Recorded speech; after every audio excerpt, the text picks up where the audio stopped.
Hey guys, let me help you to bust this myth.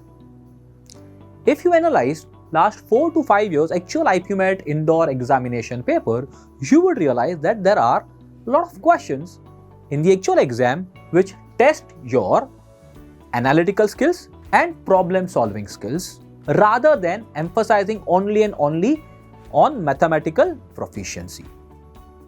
If we have analyzed last few years paper, we will realize that there are questions that appears in the examination which ranges from the topics such as numbers, divisibility, HCF, LCM, remainders, percentages, profit and loss, simple interest, compound interest, time split distance, time and work, mixtures, averages, linear quadratic equations and set theory. I am sure these are the topics that you have done and you have done good in class 9th and class 10th.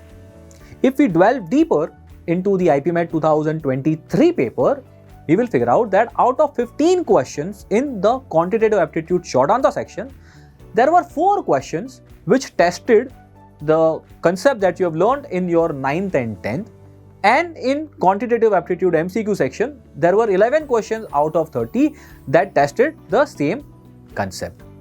And the remaining questions were not very on the difficult side. Even if you know the basic concept of the advanced maths topic, I am sure you would have been able to solve at least 2 to 3 more questions in short answer and maybe 4 to 5 more questions in the MCQ section.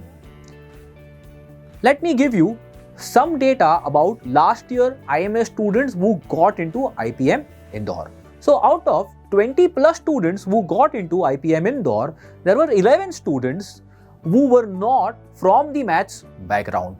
So if those 11 students can make it, I am sure you guys can also get into IPM Indore, provided you analyze the paper, you analyze your strength and weaknesses and make the study plan accordingly and have that kind of confidence in you that you can definitely make it.